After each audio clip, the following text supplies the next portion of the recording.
make sure to give my dad a 5-star review. Make sure to like and subscribe to his YouTube. Thank you for listening and enjoy the show.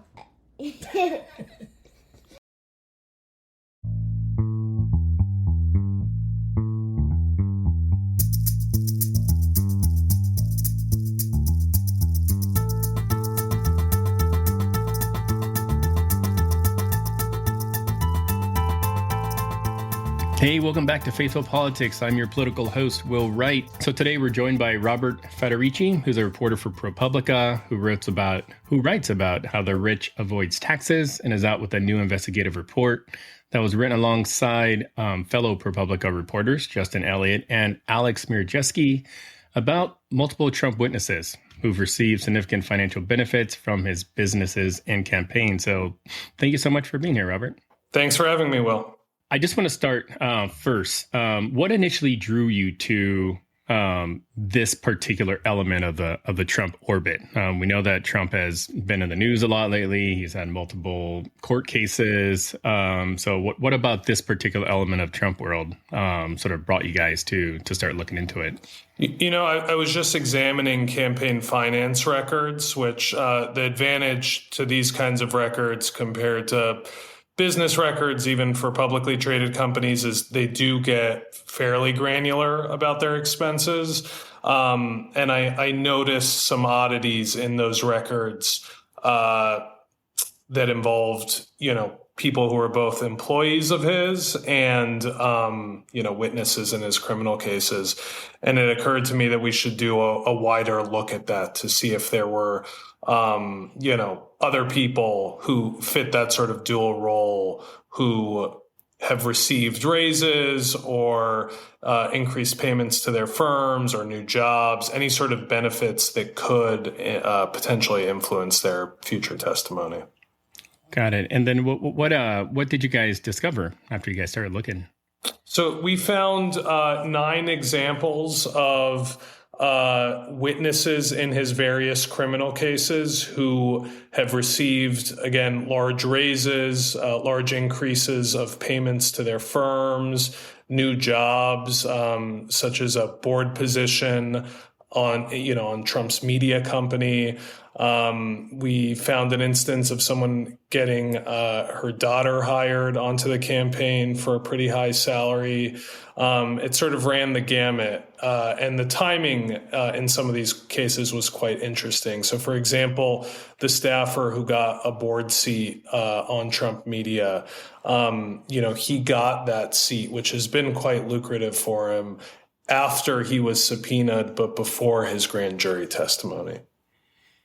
Interesting. So I'm definitely glad that you mentioned that about timing, because I think that as I was reading through it and trying to be as critical or objective as I can, like how do you kind of rule out coincidences?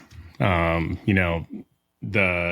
person got a large raise after indictments were levied, but how do you kind of like rule out or factor in, well, maybe they're just a good employee or something like that? So totally, we try, various ways. We went to the people involved and asked them questions. We went to the Trump campaign and asked them questions. We looked at the circumstances around their jobs. And we tried to compare their experiences to those of others. It's not the kind of circumstance where you could do some sort of statistical analysis. But what we've already seen is that for one witness who got a very large severance payment, that's already been an issue at trial. Prosecutors said that one of the reasons they were not going to call this person as a witness was because he was entitled to very large upcoming payments from Trump's company. And so even if these perks were not intended to influence testimony, getting these sorts of large payments with the timing such that it is can create hurdles for prosecutors, and the witnesses themselves can be undermined during future trials. Interesting. So, as a person that I don't believe will ever find myself on the other end of one of your investigations, because I am neither rich and I do pay taxes. I'm curious if like you can kind of maybe put some of the dollar figures in perspective. So like you wrote an article from November 2022 to August 2023. The Trump campaign had paid Boris Epstein, company an average of $26,000 a month. The month after the indictments, his pay hit a new high of $50,000 and climbed in October to $53,000, where it's remained ever since. So, like, me not necessarily having a law firm or anything like that, like is that a high number, or is that sort of like just the going rate? Sure. I mean, I think what's helpful there is what you mentioned, that we could see the change, right? So these are big numbers. It's more than I've ever gotten paid in a month. It's more than most people have. But what you can look at is the percentage change. And when you see someone having their compensation double, that's very significant. I've never received that large of a raise. Most people haven't. And so, yeah, that example really stood out to us as well. Yeah. So like what are, I mean, your reporting show that these very key people in the Trump orbit benefited, unbeknownst to anybody, of whether or not the payment was done, for criminal purposes or anything like that. But assuming if they were, like, what would be some of the ethical or maybe even like legal implications for Sure. that? So this becomes illegal when a payment or other benefit is given with the expectation that it'll influence testimony. So you do need to have strings tied in that way, strings attached to the payment in that way for it to be illegal. One of the experts we talked to said, these kinds of cases are very difficult to prosecute and to prove. A savvy operator could sort of do it in more of a wink sort of way, where you're just kind of keeping the person in the fold and not actually entering into some sort of corrupt, explicit bargain. Yeah. Is this different than like the payment to Weisselberg, like Trump's former CFO at the Trump Tower? Weisselberg was, I think you're referring to the severance payment, and that's exactly what I was alluding to earlier. That severance payment was raised by prosecutors in the hush money case as a significant hurdle, preventing them from calling him as a reliable witness. The case they were making is that he was potentially compromised by those payments. Yeah, and it's almost like, if anybody's been following the Trump trial, the most recent one, of the hush money payments, I know nobody really saw Weisselberg in the trial because he's serving time right now.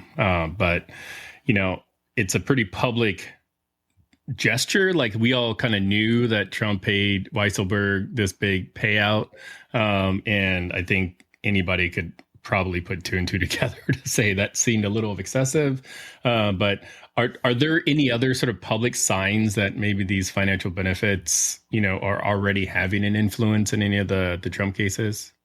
Yeah, so most of those trials are not beginning anytime soon, and it's possible that none of them occur before the election. We are very interested to see if prosecutors on these various cases are in any way alarmed or interested by the benefits that we reported on. And yeah, I think time will tell, but we will see if like the Weisselberg case, any of these other cases become an issue at trial. And so these financial benefits weren't just like bags of cash, right? Can you talk about what type of financial benefits people were actually getting? Yeah, it really ran the gamut. We had one staffer who payments to her firm rose. And then a few months later, her daughter was also hired by the campaign, becoming the fourth highest paid staffer. We had another person who got a board seat on Trump's media company. And with that came a $4 million promissory note that was converted into shares. Very significant value there. We have had a couple of his lawyers see payments to their firms, double. We're talking about hundreds of thousands of dollars more in payments. So it's come in various forms. And the other thing to think about is we only know about the instances that have come through legally transparent entities, right? So campaign committees have to report their expenses. Trump Org, the privately held company, unless it somehow comes up in a court case or something, they don't have to, reveal how much someone's getting paid or if they got a raise or anything like that. And even, Trump Media, though it's publicly traded, does not have to release all its financials by any means. So we're just looking at a fraction of the universe. Got it. And I guess what's the response from the Trump team? So we engaged pretty significantly with them. They went into detail, to some level of detail in all of the cases that we were looking at. Some of their, we included all of their explanations in our stories. In a nutshell, what they said is that none of these raises, none of these increases in payments, none of this was in any way tied to, the recipient's role as a witness. That this was simply because they were doing more work or they picked up new responsibilities, but had nothing to do with the trials. They also, Trump's lawyer sent us a cease and desist letter, essentially trying to stop publication of the story and alluding to potential legal options that they could take if we did publish. Obviously, we published anyway. We thought that the story was rock solid and important and fair. We included response whenever we got it. And so, yeah, we went ahead and published anyway. Did any of the responses or explanations for the increased financial benefit, not quite square with what you know to be, I don't know, true or normal and customary for the work that they perform?